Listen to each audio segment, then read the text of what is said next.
Саламатсыздар ма, құрметті ата-аналар, құрметті оқушылар. Біз бүгін өткен сабақтың жалғасы документ болған болатын, вуз іздеу керек болғанбыз. Енді мамандық таңдаудың негізгі бөліктерінің бірі ол университет. Сіздің мамандығыңыз қай университетте оқытылады, сіздің мамандығыңызға қанша грант бөлінеді, және де оның пороговый балы қандай деген сұрақтарға жауап іздейміз. Бүгінгі сабаққа қош келдіңіздер.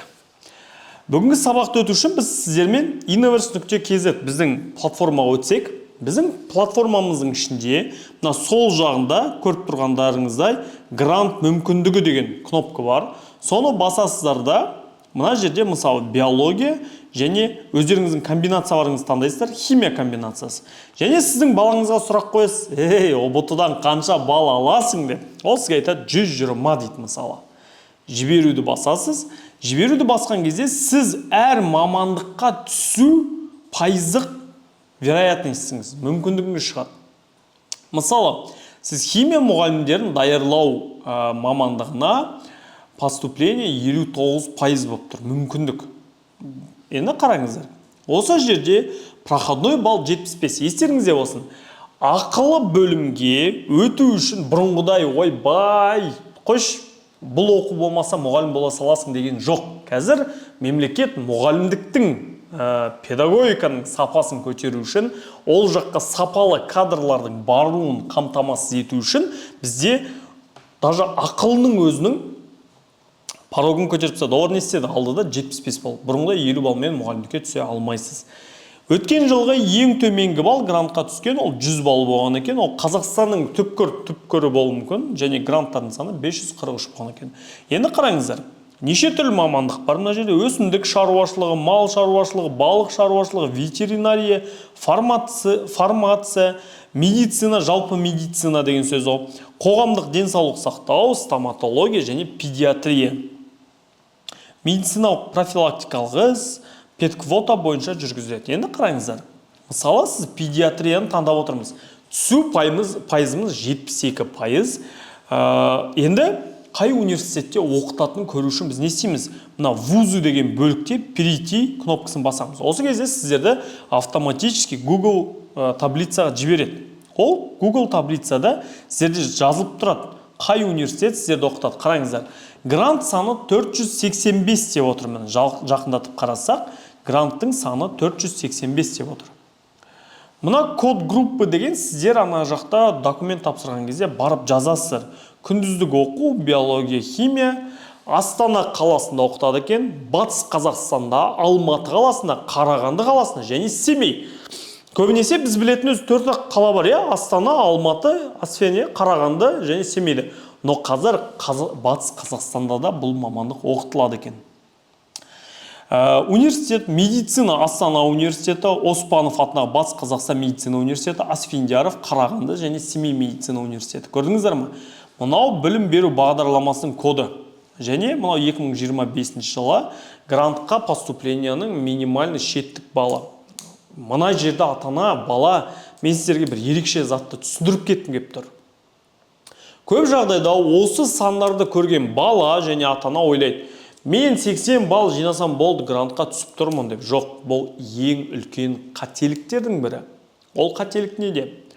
Ол қателік қазіргі кезде мынандай лестничная система грант беруде бар. Ол не деген сөз?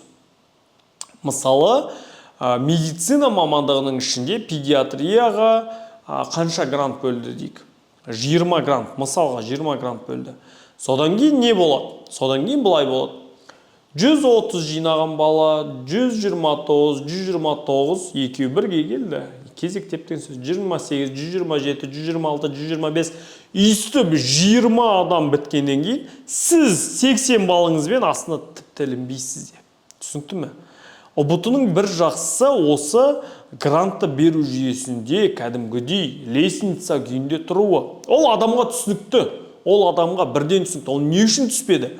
Ол балл бойынша түспеді. Бұрын айтатын, ой, мен алтын белгі болсам грантқа түсіп кетуім мүмкін. Жоқ, қазіргі кезде алтын белгі ештеңкеге влиять етпейді. Даже сіз бірдей балл болып қалдыңыз, соңғы 20-ші орынға жаңағы айтқан таласып отырсыз, сіз алтын белгі болсаңыз да түспейсіз. Көп балалы квота бойынша жетім, жартылай жетім, толық емес отбасы бойынша түсуіңіз мүмкін. Бірақ точно алтын белгі емес. Сол себепті мектеппен алтын белгі үшін арпалысып, уақыт құртып керек емес. Түсінікті ғой? Жақсы. Бұл платформа сіздерге прям керемет жағдайлар береді. Ол не только міне өзіңіздің болашақ мамандығыңыз қай жерде қай қала деген секілді.